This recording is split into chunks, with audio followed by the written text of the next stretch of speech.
Hello students, today we will start our 6th chapter विधायिका। बेटा आज हम अपनी 11th क्लास में पॉलिटिकल साइंस में चैप्टर नंबर 6 शुरू करेंगे विधायिका। ठीक है, तो सबसे पहले हम ये जान लेते हैं शासन के 3 अंग होते हैं, कार्यपालिका, न्यायपालिका और विधायिका। विधायिका कानून बनाती है, कार्यपालिका उसे लागू करती है और न्यायपालिका कानूनों की व्याख्या करती है। अब इसके बाद हम जानते हैं विधायिका होती क्या है। विधायिका बेटा चुने हुए प्रतिनिधिमंडल के सदस्य होते हैं जो निर्वाचित क्षेत्रों से आते हैं। इसमें अगर हम बात करें पहले तो 2 संगठन होते हैं इसके, एक लोकसभा, दूसरा राज्यसभा। लोकसभा में निर्वाचित सदस्य होते हैं, ऐसे ही राज्यसभा में भी होते हैं। फिर क्या होता है, जब हम कोई भी कानून बनाते हैं विधायिका में, ठीक है, तो उसे दोनों सदनों में पास करना जरूरी होता है, चाहे वो राज्यसभा हो या फिर आपकी लोकसभा हो। इन दोनों सदनों में जब वो पास हो जाता है तो उसे राष्ट्रपति के पास मंजूरी के लिए भेज दिया जाता है। जब राष्ट्रपति की मंजूरी मिल जाती है तो विधायिका उस विधेयक को लागू कर देती है।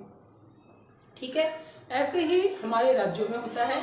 राज्यों में क्या होता है बेटा, किसी किसी राज्य में 2 सदन होते हैं, अधिकतर राज्यों में 1 ही सदन होते हैं। भारत के 6 राज्यों में 2 सदन है, यानी द्विसदनीय प्रणाली है।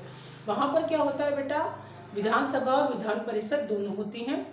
वहाँ पर भी क्या होता है, कानून बनाए जाते हैं और पास करे जाते हैं। तो विधायिका जो है उसका मेन कार्य क्या होता है, वो कानून बनाती है, देश की नीतियों संबंधी जो अंतर्राष्ट्रीय नीतियां हैं उन पर चर्चा करती है, बजट पारित करती है, राष्ट्रीयगत नीतियां बनाती है, कानूनों को क्रियान्वित करने के लिए वो अनुमोदन करती है, यानी कि बिल पास करती है।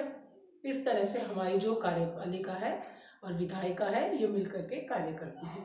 विधायिका में राष्ट्रपति की मंजूरी मिलने के बाद नया जो भी कानून है वो लागू हो जाता है। विधायिका जो होती है बेटा, इसमें क्या होता है कि जब हम कानून बनाते हैं तो वो समय के साथ साथ उसमें कई सारे संशोधन भी कर दिए जाते हैं।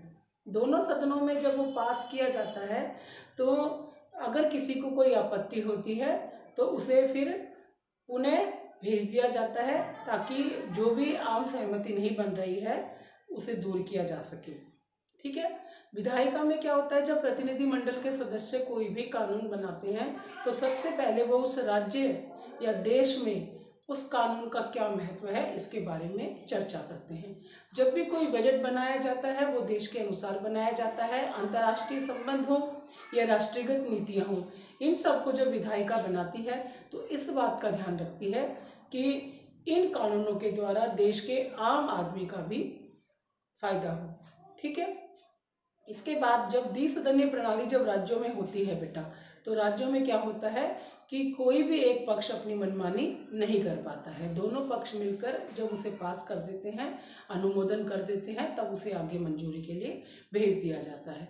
तो अगर हम बात करते हैं विधायिका की, तो विधायिका जो है उसका सबसे मेन काम क्या है कि वो नए कानून बनाती है, उन्हें कार्यपालिका द्वारा लागू करवाती है, देश की राष्ट्रीय नीति संबंधी जितने भी फैसले हैं या बजट पारित करना है, ये सब कार्य कौन करती है, हमारी विधायिका करती है।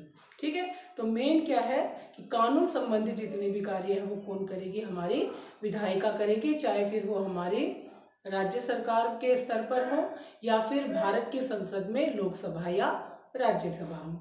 ठीक है, तो हमारा जो चैप्टर है विधायिका, इसमें हम बात कर रहे हैं द्विसदनीय प्रणाली की। राज्यों में द्विसदनीय प्रणाली है भारत के 6 राज्यों में, जबकि जो हमारा संसद है उसमें 2 सदन है इसके, एक है लोकसभा और एक है राज्यसभा। ठीक है, जो नए कानून को बना करके उसे प्रस्तावित करके उसका अनुमोदन करके उसे पास करके राष्ट्रपति के पास मंजूरी के लिए भेज देते हैं और फिर वो कानून लागू हो जाता है। Thank you.